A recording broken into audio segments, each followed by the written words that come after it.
राष्ट्रीय नागरिक पार्टी की प्रेस कॉन्फ्रेंस में आए हुए सभी गणमान्य साथियों को मैं वंदन और अभिनंदन करता हूं। और यहाँ पर इस देश के स्तंभ माने जाने वाले मीडिया के सभी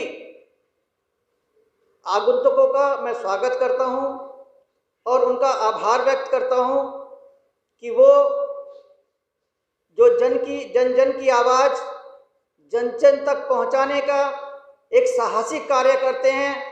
मैं उनके लिए धन्यवाद करता हूं, वंदन करता हूं, अभिनंदन करता हूं।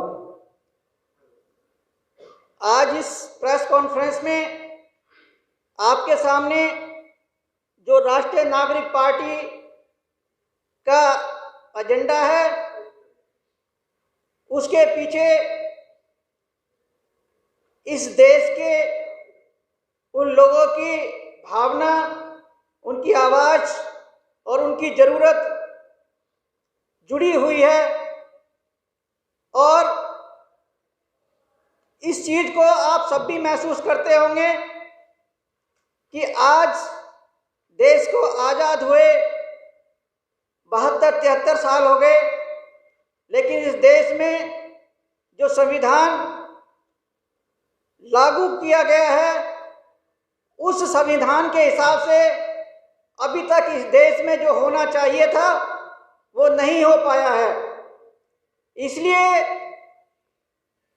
हर जन की ये आवाज़ रही है कि इस देश में साधन संसाधन सब कुछ होने के बावजूद भी इस देश में इतने दिनों से जो सरकारें ये जनता बनाती आ रही है, जो जनता की ज़रूरतें हैं, वो ये सरकारें क्यों नहीं पूरा कर पाई हैं, ये बात सोचने की है।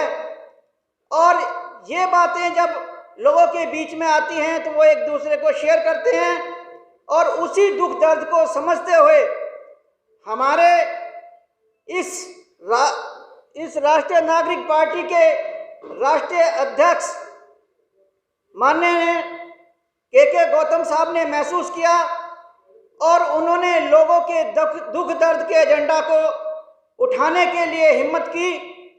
और इस देश में जो लोगों को चाहिए वो अभी तक नहीं मिला, उसका जो एक एजेंडा हमारे के गौतम साहब ने उठाया है, हम उम्मीद करते हैं कि आप सबका उनको समर्थन मिलेगा।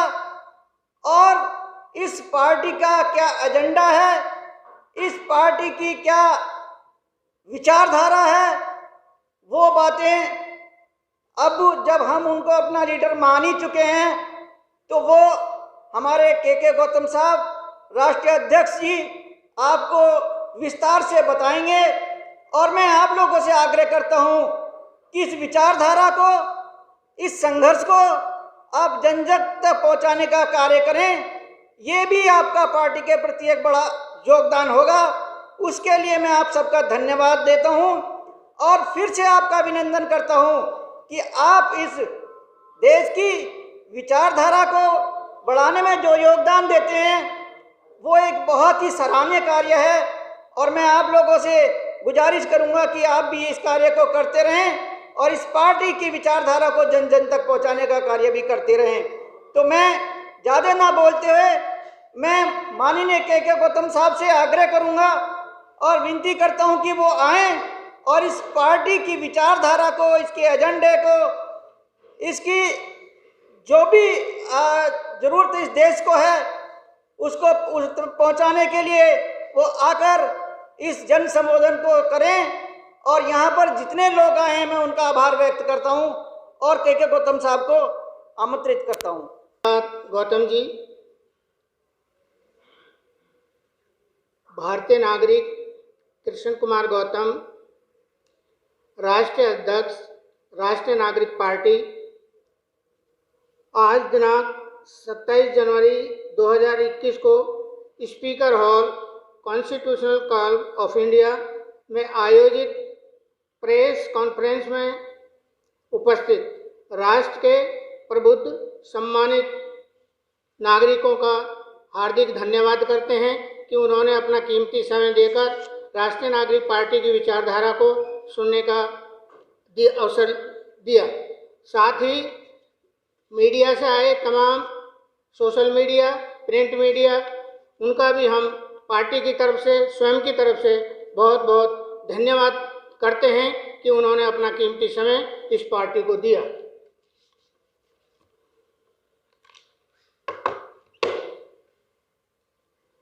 इससे पहले कि पार्टी की प्रेस वार्ता शुरू की जाए, उससे पूर्व राष्ट्र की सीमाओं पर तैनात सम्मानित सैनिकों एवं अर्धसैनिकों का राष्ट्रीय नागरिक पार्टी अभिनंदन करती है, जो आंधी तूफान, सर्दी गर्मी तथा बारिशों में मातृभूमि की रक्षा के लिए अपनी जान हथेली पर लिए भारत की सीमाओं की रक्षा करते हैं। राष्ट्र की सीमाओं की रक्षा करते हुए शहीद हुए दिवंगत सैनिकों को राष्ट्रीय नागरिक पार्टी श्रद्धांजलि अर्पित करती है। विश्वव्यापी कोविड-19 महामारी से संक्रमित होने से भारत भी अछूता नहीं रह पाया। इस महामारी की रोकथाम में जुटे राष्ट्र के तमाम डॉक्टर्स, नर्सें, स्वास्थ्यकर्मी, सफाई कर्मचारी तथा पुलिस कर्मी जो हर मौसम में दिन रात कार्य कर रहे हैं, इन सब का राष्ट्रीय नागरिक पार्टी अभिनंदन करती है। साथ ही महामारी की रोकथाम में जुटे तमाम योद्धाओं के स्वस्थ रहने की कामना करती है। महामारी की रोकथाम में जुटे डॉक्टर्स, नर्सें, स्वास्थ्यकर्मी, सफाईकर्मी तथा पुलिसकर्मी कार्य के दौरान शहीद हुए दिवंगत कर्मियों को राष्ट्रीय नागरिक पार्टी श्रद्धांजलि अर्पित करती है। कोविड-19 महामारी की चपेट में आए तमाम राष्ट्र के नागरिकों तथा महामारी के दौरान में अचानक लगे लॉकडाउन से प्रभावित मजदूर भाई, जिनके सामने उत्पन्न बेरोजगारी के समय सरकारी व्यवस्था के अभाव में अपने प्रदेशों की ओर पैदल चलते चलते भूख प्यास से अपनी जान से हाथ धोना पड़ा। राष्ट्रीय नागरिक पार्टी उन सब के प्रति संवेदना प्रकट करती है। कोविड-19 महामारी से राष्ट्र के किसान भाई भी प्रभावित होने से नहीं बच सके। जो राष्ट्र का किसान खुद भूख प्यास सहन करता है, लेकिन राष्ट्र के नागरिकों का पेट भरता है। दिन रात आंधी तूफान, बारिश, सर्दी गर्मी में नंगे पांव पसीना बहाकर भारत की जमीन को उपजाऊ बनाकर राष्ट्र के नागरिकों को खाद्य सामग्री मुहैया कराता है तथा राष्ट्र को आर्थिक मदद में अहम भूमिका निभाता है। राष्ट्रीय नागरिक पार्टी राष्ट्र के मेहनती, कर्मठ, कामगार किसानों एवं मजदूरों का सम्मान करती है। किसी भी राष्ट्र के लोकतंत्र को शक्तिशाली और नागरिकों के प्रति जवाबदेह बनाने में माने जाने वाला चौथा स्तंभ पत्रकारिता को माना जाता है। राष्ट्र की पत्रकारिता से जुड़े तमाम print media, electronic media, digital media तथा देश में छोटे छोटे अखबारों से जुड़े पत्रकार ठीक वैसे ही काम करते हैं जैसे सीमा पर जवान, खेत में किसान, डॉक्टर्स, नर्सें, स्वास्थ्यकर्मी, सफाईकर्मी तथा कानून व्यवस्था के द्वारा नागरिकों की सुरक्षा देने वाले पुलिसकर्मी काम करते हैं। वैसे ही पत्रकारिता से जुड़े तमाम दिन रात आंधी तूफान, सर्दी गर्मी, बारिश की परवाह किए बिना देश विदेश में घटित घटनाओं, राष्ट्र की सीमाओं, किसान मजदूर का दर्द, राजनीतिक हलचल, न्यायिक अर्थव्यवस्था की उथल पटल एवं सामाजिक खबरों को एकत्रित कर अपने अखबारों एवं चैनलों के माध्यम से राष्ट्र के नागरिकों तक पहुंचाने का काम बेखूबी करते हैं। राष्ट्रीय नागरिक पार्टी मीडिया में कार्यरत पत्रकार एवं सहकर्मियों का दिल से सम्मान करती है और आशा करती है कि पत्रकारिता दुनिया में जिस काम के लिए जानी जाती है, उसकी आन बान व शान को कभी जंग नहीं लगने देंगे। पत्रकार दूसरों के इतिहास के साथ साथ अपना इतिहास भी स्वयं लिखता है। पत्रकारिता के कांटों भरे पथ पर चलते हुए शहीद हुए दिवंगत पत्रकारों को राष्ट्रीय नागरिक पार्टी भावभीनी श्रद्धांजलि अर्पित करती है। राष्ट्र की पत्रकारिता से जुड़े तमाम पत्रकार किसी के प्रचारक नहीं अपितु विचारक के रूप में स्वतंत्र एवं निष्पक्ष होकर राष्ट्र के हित में काम करना ही पत्रकार का मिशन होना चाहिए। अब हम पार्टी का जो मिशन है, पार्टी की जो आइडियोलॉजी है, उस पर हम वक्तव्य देंगे। आज दिनांक ये तो मैं बोल चुका हूँ जी। राष्ट्रीय नागरिक पार्टी की विचारधारा भारत का संविधान उद्देशिका। हम भारत के लोग संविधान के भाग 15 के अनुच्छेद 326 लोकसभा और प्रत्येक राज्य की विधानसभा के लिए निर्वाचन एडल्ट मताधिकार के आधार पर होंगे तथा प्रत्येक व्यक्ति को जो भारत का नागरिक है और ऐसी तारीख को जो समुचित विधानमंडल द्वारा बनाई गई किसी विधि द्वारा अथवा उसके अधीन इस निमित्त नियत की जाए कम से कम 18 वर्ष की आयु का है और इस संविधान या समुचित विधानमंडल द्वारा बनाई गई किसी विधि के अधीन अनिवास, चित्तविकृति, अपराध या राष्ट्र या अवैध आचरण के आधार पर अन्यथा निर्रहित नहीं कर दिया जाता है। ऐसे किसी निर्वाचन में मतदाता के रूप में रजिस्ट्रीकृत होने का हक होगा।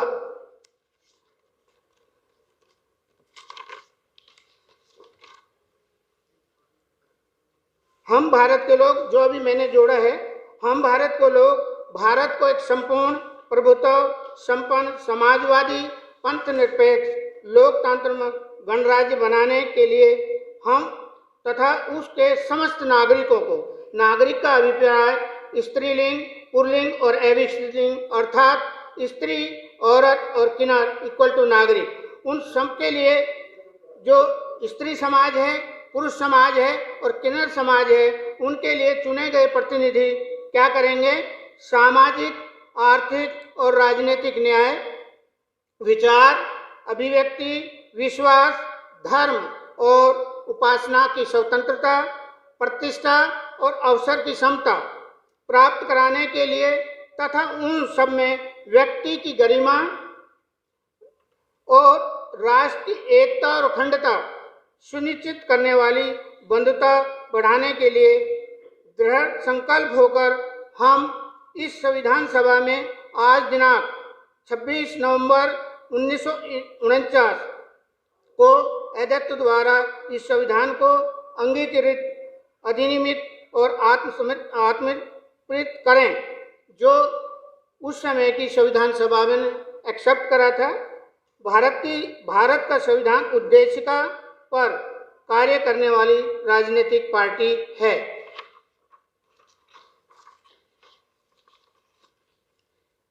जो पीछे प्रियम्बल हम लोगों ने बोला है, उसको कैसे पार्टी उन लोगों को लाभान्वित करेगी, उसके लिए राष्ट्रीय नागरिक पार्टी की विचारधारा किसी व्यक्ति विशेष, धर्म तथा समुदाय पर आधारित नहीं है, बल्कि पार्टी इन सबसे हटकर देश में जन्मे प्रत्येक नागरिक को समता के आधार पर स्वास्थ्य, शिक्षा, ढांचागत मूल सुविधाओं के साथ साथ आवास, रोजगार, उद्योग, बढ़ती जनसंख्या का समाधान, पर्यावरण को सुरक्षित रखना, नागरिक एवं राष्ट्र की सुरक्षा, भारत को कृषि प्रधान देश के सपने को साकार करने के लिए कृषि क्षेत्र को विकसित एवं सुरक्षित रखने तथा गांव के प्रत्येक नागरिक परिवार को कृषि क्षेत्र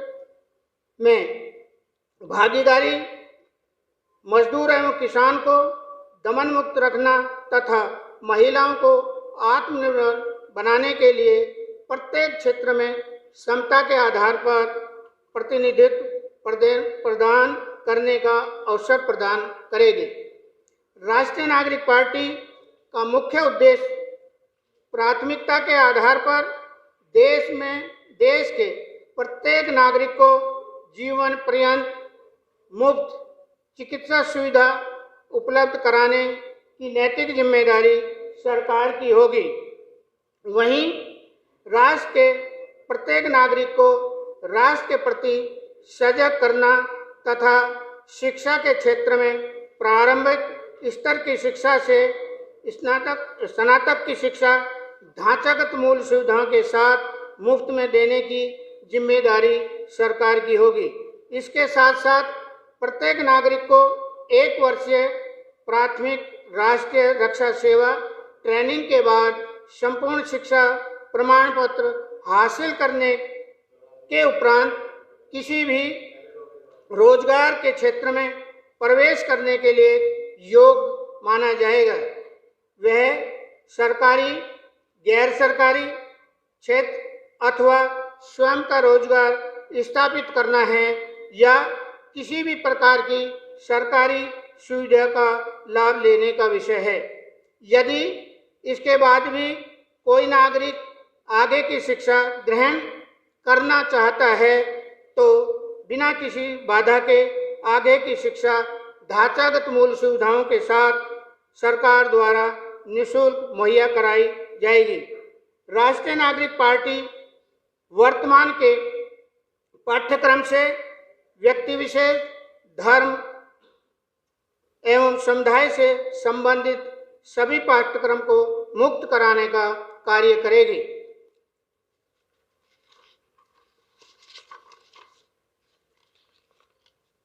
शिक्षा का मापदंड जो राष्ट्रीय नागरिक पार्टी चाहती है, शिक्षा का मापदंड अंतर्राष्ट्रीय होगा। पाठ्यक्रम में राष्ट्रीय भाषा, क्षेत्रीय भाषा के साथ साथ अंग्रेजी व विदेशी भाषाओं को पाठ्यक्रम में शामिल किया जाएगा। शिक्षा को बहुउद्देश्य रोजगारी कोर्स, तकनीकी, चिकित्सा, अभियांत्रिक कोर्स, अनुसंधान, सूचना एवं प्रौद्योगिक, विज्ञान एवं प्रौद्योगिक, वैज्ञानिक और औद्योगिक अनुसंधान, कानून की संपूर्ण जानकारी तथा भारतीय संविधान की पूर्ण जानकारी प्रारंभिक शिक्षा से स्नातक स्तर पर मुहैया कराई जाएगी। इसके लिए विद्यार्थी को पाठ्य पुस्तक तथा पाठ्य सामग्री सरकार की तरफ से मुहैया कराई जाएगी। पाठ्य पुस्तक बिना किसी संशोधन के 11 वर्ष तक इस्तेमाल करने का प्रावधान होगा।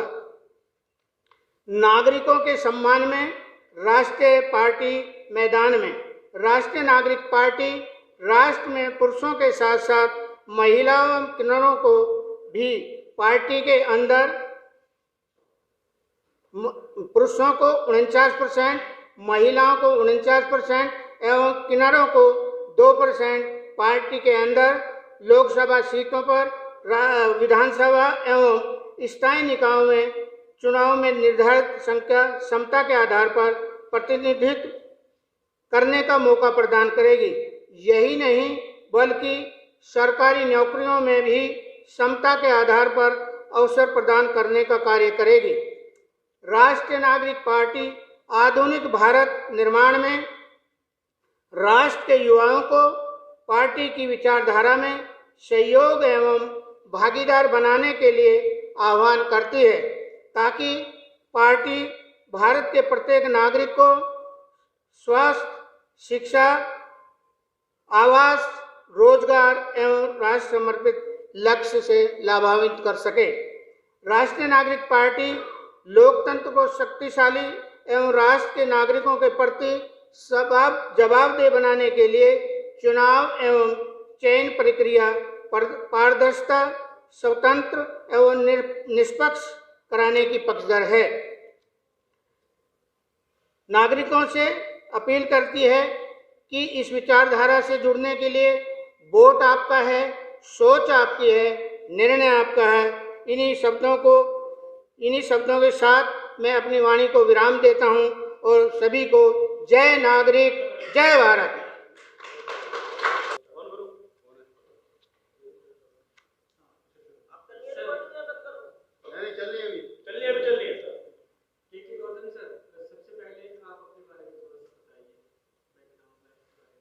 मेरा नाम के गौतम है और मैं विलेज असौला फतेहपुर बेरी का हूँ। मैं दिल्ली सरकार से असिस्टेंट कमिश्नर ट्रेड टैक्स से रिटायर्ड हूँ और उससे पहले सन 1983 से लेकर 2002 तक सामाजिक कार्यों में जो भी मेरे से संभव हुआ, सीट के ऊपर या सीट से बाहर काम करने का कार्य किया है हम लोगों ने। और इसीलिए एक सोच पैदा हुई कि आखिर संविधान चाहता क्या है। संविधान जो चाहता है, तो ये देखा गया है कि पिछले 70 सालों में किसी भी राजनीतिक पार्टी ने उस पर चलने का काम नहीं करा है। यदि करा भी है तो केवल 3 मुद्दों पे करा है, किसी व्यक्ति विशेष की विचारधारा, धर्म और समुदाय से। इससे नागरिकों का भला होने वाला नहीं था। इसलिए हम लोगों ने इस मिशन को इस तरीक़ा से आप लोगों के सामने पेश कर। इससे पहले आपने किसी राजनीतिक पार्टी में काम किया है? जी नहीं। नौकरी का पूरा जीवन करने के बाद ही आपने? जी नहीं। नौकरी के साथ साथ सोशल एक्टिविटीज़, उदाहरण के तौर पे 1983 में गांव असौला में डॉक्टर BR अम्बेडकर अनुसूचित जाति वेलफेयर एसोसिएशन का गठन करा और 6 महीने के अंदर जो कांग्रेस का 20 सूत्रीय कार्यक्रम चल रहा था, उसके तहत हम लोगों ने 6 महीने में 396 प्लॉट भूमिहीन लोगों को आवंटन कराने का कार्य करा। उसके साथ साथ क्षेत्र की जो समस्याएं थी, हमारा जो मोटा रहा ये नहीं रहा कि हम केवल किसी एक व्यक्ति विशेष या धर्म या समुदाय की काम करें। हम क्षेत्रीय विकास के ऊपर हमारी एसोसिएशन काम करते थे और यदि कोई अधिकारी नहीं सुनता था तो मीडिया के माध्यम से उसको हम उस तक बात पहुंचाने का कार्य भी करते थे। 2083 से लेकर 2002 तक कंटिन्यू में हमने काम किया है और रिटायरमेंट से पहले ही हमने तय कर लिया था कि हम वो सोशल एक लिमिटेड दायरा था। जो पार्टी है वो राष्ट्र के लिए सोशल वर्क कर सकती है, जिससे पूरे राष्ट्र के साथ साथ नागरिकों को कैसे फ़ायदा पहुँचे, वो हमने विचारधारा विकसित करके इस पार्टी का निर्माण किया। गौतम जी, अभी आपने कहा कि लोगों को शिक्षा जो है वो दी जाएगी, तो संविधान का फंडामेंटल राइट्स है कि लोगों को 14 साल तक मुफ्त शिक्षा दी जाए, स्वास्थ्य दिया जाए, तो वो जो आप कह रहे हो ये तो संविधान में ऑलरेडी है। नहीं, हम जो कह रहे हैं और हमने जो प्रावधान रखा है, शिक्षा की जो गारंटी है, मतलब शिक्षा की नैतिक जिम्मेदारी, यदि भविष्य में राष्ट्रीय नागरिक पार्टी की सरकार आती है तो वो सरकार मतलब काम क्या करेगी, वो प्रत्येक नागरिक को शिक्षित बनाने का काम करेगी। भविष्य की बात कर रहे हैं, आपने शिक्षा की बात की, स्वास्थ्य की बात की, संविधान की बात कर रहे हैं आप, लेकिन आज जिस तरीके से निजीकरण हो रहा है तो संविधान का जो पूरा वेलफेयर स्टेट का जो कॉन्सेप्ट है वही खतरे में है। तो पूंजीवाद को लेकर आप क्या सोच रहे हैं, क्योंकि स्कूल प्राइवेट हो जाएंगे, अस्पताल प्राइवेट हो जाएंगे, उसके बाद आपकी सरकार आगे भविष्य में क्या कर रही है? देखिए, समय के साथ साथ परिवर्तन होता है। जो आप लोगों ने कहा कि निजीकरण हो रहा है, निजीकरण अगर हो रहा है तो भारत की जनता ने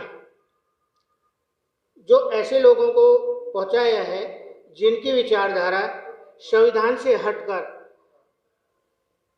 पूंजीवादी व्यवस्था को पुनः स्थापित करना है, तो इसमें उन लोगों का जितना दोष है वो हमारा भी है, लेकिन हम उसकी बात नहीं करते हुए, क्योंकि जो देखिए अब उनके हाथ कार्यक्रम लागू कैसे करेंगे जब वो चीज़ें रहेंगी? देखिए, ऐसा नहीं होता है कि चीज़ नहीं रहेंगी। पहले भी देश के अंदर कोई चीज़ नहीं थी, पूंजीवादी व्यवस्था थी और तरह की व्यवस्था थी। इस बीच में बाबा साहब डॉक्टर अम्बेडकर आए, उन्होंने देश विदेश के सब लिटरेचर को पढ़ने के बाद एक व्यवस्था दी ना, जिस व्यवस्था पे चल के लोकतंत्र आगे बढ़ा, लोगों को चांस मिले पढ़ने का, लिखने का, बोलने का, चलने का। तो ये तो ज़रूरी नहीं है कि आज जिस तरह का माहौल है नागरिकों में, उसके प्रति विरोधाभास भी चल रहा है। तो ये तो जनता के ऊपर निर्भर है कि वो फिर कैसा मतलब दोहराएंगे, और जो हम लोग अपनी बात रखें उसके लिए हमें कितना चांस देंगे। सर, आप अपना जनाधार कहाँ पर देखते हैं जब हिंदू मुस्लिम की राजनीति, जातिवाद की राजनीति हो रही है? देखिए, आप लोगों का कौन वोटर होगा, किन लोगों को आप? देखिए, हम किसी व्यक्ति विशेष, धर्म और समुदाय की बात नहीं कर रहे हैं। हम केवल जो पार्टी की विचारधारा है, जो संविधान का मूल है, प्रियम्बल है, हम उस पर बात कर रहे हैं ना। उसे हम इस तरीक़ा से देखते हैं, स्त्री समाज, किन्नर समाज और पुरुष समाज। जो आप बातें कर रहे हैं वो बात सभी पार्टियां करती हैं, वो सब संविधान के उद्देश्य खाते शुरू करती हैं, संविधान की बातें करती हैं। तो लोग आपके प्रति अट्रैक्ट कैसे होंगे, आप कैसे लोगों को अट्रैक्ट करेंगे? देखिए, उन्होंने जो अपना जो फैलाव किया है वो किसी व्यक्ति विशेष, धर्म और समुदाय के आधारित मापदंड को प्रचारित करके बनाया है। लेकिन हम इतनी उसमें नहीं है कि हम केवल अपनी बात रख रहे हैं कि जो कॉन्स्टिट्यूशन का प्रियम्बल है वो केवल स्त्री, पुरुष और किन्नर की बात करता है, जो नागरिक है गौतम जी, देश के अंदर ना तो स्त्री के आधार पर क्या नाम भेदभाव होता है, ना पुरुष के आधार पर, ना किन्नर के आधार पर। इस देश के अंदर जो भेदभाव होता है वो जाति के आधार पर होता है, धर्म के आधार पर होता है। वो कहीं ना कहीं आपकी पूरी स्पीच में अछूता रहा है विषय, उसके बारे में क्या? तमाम पार्टी आने से पहले ये सारे वादे करती है, जाति के आधार पर जो है वो छुआछूत होती है। नहीं, वो जो बात आप कह रहे हैं वो हम केवल उसको ऐसे देखते हैं। स्त्री समाज, यदि स्त्री समाज के साथ कोई शोषण होता है तो जिस पुरुष ने शोषण करा है उसके अगेंस्ट एक्शन होना चाहिए कि उस स्त्री ने उसका मतलब उसके साथ क्यों करा। देश के अंदर 100% जो बलात्कार होते हैं आज भी उसमें एक रिपोर्ट के अनुसार 73% दलित महिलाओं के साथ में होते हैं। तो ये तो जातिगत दुर्भावना है। देखिए, आप उसको स्त्री से कैसे जोड़ते हैं? लेकिन जो प्रियम्बल है, जो प्रियम्बल, देखिए सर, वही तो सवाल है ना हमारा कि संविधान की जो बातें हैं वो तो पहले ही धरातल पे नहीं उतरनी चाहिए। हाँ, तो उन्हें उतारने का हम काम करेंगे ना। पहली लड़ाई तो सर आपकी इसी संविधान को बचाने की होनी चाहिए। हाँ, तो ये संविधान इसी तरीका से बचेगा ना। जब हम शिक्षा की बात करेंगे, स्वास्थ्य की और सारी चीजों की बात करेंगे, तो सबसे पहली लड़ाई जो अभी वर्तमान में है, आप भविष्य की बात कर रहे हैं, वर्तमान में आपकी क्या रणनीति है उसकी आपने जिक्र ही नहीं किया। देखिए, वर्तमान में जब आज हम आप लोगों के सामने कर रहे हैं तो हमारा जो एजेंडा है हम उसी पे सरकार, जो प्रेजेंट सरकार है उसको भी, उसके साथ भी हम लड़ने का केवल प्रियम्बल के आधारित पे ही लड़ेंगे। सर, एक सवाल और मेरा कि विचारधारा को लेकर तमाम पार्टियां हैं, सबके कोई ना कोई महापुरुष हैं जिनकी विचारधारा से प्रभावित होते हैं। आपकी पार्टी किस महापुरुष को अपना आदर्श मानती है और क्या विचारधारा है? हमारी जो पार्टी विचारधारा मान रही है जो भारत का संविधान है। संविधान निर्माता, संविधान निर्माता हमारे मन में है क्योंकि उन्होंने लिखा है। हम उनके नीतियों को आगे बढ़ाने का काम करेंगे। लगातार पार्टियां बन रही हैं जी, आपके दिमाग में ये कैसे उपज आई कि हम एक पार्टी बना लें और वो पार्टी बनाकर करेंगे क्या?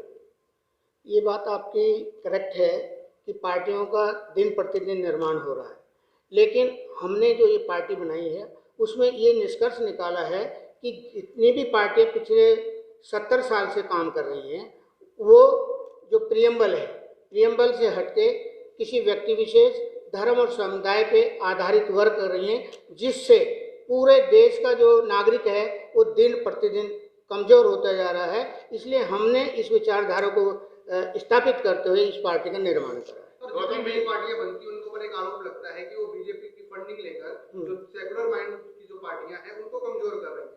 अगर आपके ऊपर ये आरोप, क्योंकि आप भी बात कर रहे हैं कि आप किसी महापुरुष को मानते नहीं हैं, आपने सिर्फ संविधान की बात, मैंने कहा, देखिए, महापुरुष को मानना ये मेरा व्यक्तिगत मैटर है। आपकी नहीं, पार्टी की बात। मैं पार्टी की बात में कहीं नहीं है। जिसमें देखिए जो इसमें लिखा है, एक मिनट, जो इसमें दिया है प्रियम्बल में, विचार, अभिव्यक्ति, विश्वास, धर्म और उपासना की स्वतंत्रता, ये व्यक्तिगत है, मेरा व्यक्तिगत है कि मैं किसको मानता हूँ। सर, पार्टी की बात हो रही है, पार्टी की विचारधारा, आपने जिक्र नहीं किया सर। पार्टी की विचारधारा जो कॉन्स्टिट्यूशन का प्रियम्बल है उसको पूर्ति करने का। देश के अंदर तो अगर ये आरोप आपके ऊपर लगता है कि आप बीजेपी से के एजेंडे पे या आरएसएस के एजेंडे पर जो सेकुलर वोट है उनको बांटने की कोशिश करते, तो इसका जवाब आप कैसे देंगे? देखिए, किसी को भी कुछ कहने का अधिकार है, कोई भी कुछ कह सकता है, किसी के बारे में भी कुछ कह सकता है। यदि आदमी अपने आप में ठीक है तो उसे घबराने की आवश्यकता नहीं। मैं एक आखिरी सवाल है गौतम जी, इस देश के अंदर जब सांप्रदायिक ताकतें हैं, चाहे तो आरएसएस के रूप में हो, चाहे और बहुत सारे संगठनों के रूप में, और वही आरएसएस की विचारधारा के लोग देश की सत्ता पर काबिज है, क्या ऐसा कुछ प्रोग्राम है कि इन लोगों को आप खदेड़ दो और जो आपने संविधान के प्रियम्बल की बात करी है, ऐसी विचारधारा के लोगों को आप स्थापित कर दो, क्या प्रोग्राम है? देखिए, हमारा जो अभी बात आपने कही वो हमारा पार्टी का मैटर नहीं है, क्योंकि वो किसी व्यक्ति विशेष धर्म और समुदाय से रिलेटेड रखता है। हमारा मुद्दा केवल ये है कि हम जनाब, इस देश के अंदर जाति के आधार पर लोगों की मौत कर दी जाती है, दाढ़ी रखने पर, टोपी रखाने पर मौत कर दी जाती है, गाय का जय श्री राम ना बोलने पर मौत कर दी जाती है, हत्या कर दी जाती है, तो ये सवाल वाजिब बनता है। आप तो वही बात कर रहे हैं जो आरएसएस हिंदू एकता की बात कर रहे हैं, आप उसी तरीके की बातें कर रहे हैं। कैसे कि आप जाति को नहीं मानते, आप किसी चीज को नहीं मानते, आप सिर्फ नागरिक मानते हैं, तो आप तो उसी तरीके की बात। पार्टी केवल नागरिक को मानती है। पार्टी बनाने का मकसद क्या है? पार्टी का मकसद यही है कि पार्टी प्रियम्बल के आधारित देश के प्रत्येक नागरिक को, कैसे? वही तो सवाल कर रहे हाँ हैं। तो वही तो मैं बताया, उनको शिक्षित करके। सर वो पार्टियां सभी कर रही हैं वो काम, संविधान में जो लिखा शिक्षित हुआ तो है आज वो भी सब कर रही हैं। लेकिन अभी कहाँ शिक्षा है? कहने के लिए शिक्षित है, मतलब कहने के लिए है, लेकिन क्या स्कूलों में ढांचागत सुविधाएं उपलब्ध कराई जा रही हैं? वो केवल भ्रमित करने की बात है। आप पार्टी के लिए फंड कैसे इकट्ठा करेंगे और कहाँ से कौन लोग फंडिंग करेंगे आपकी पार्टी को? देखिए, अभी तक भी हम अपनी ही जेब से कर रहे हैं और जनता का जो पैसा आएगा उसी को पार्टी में बढ़ाने का काम करेंगे। एक लास्ट कमेंट सर, कृषि कानून के ऊपर जो प्रदर्शन कर रहे हैं, कृषि कानून एकदम गलत है, क्योंकि किसी व्यक्ति के जो रोजगार से संबंधित है उसके रोजगार को छीनकर यदि हम किसी एक विशेष व्यक्ति को ट्रांसफर करते हैं तो ये सीधा सीधा किसानों का शोषण है।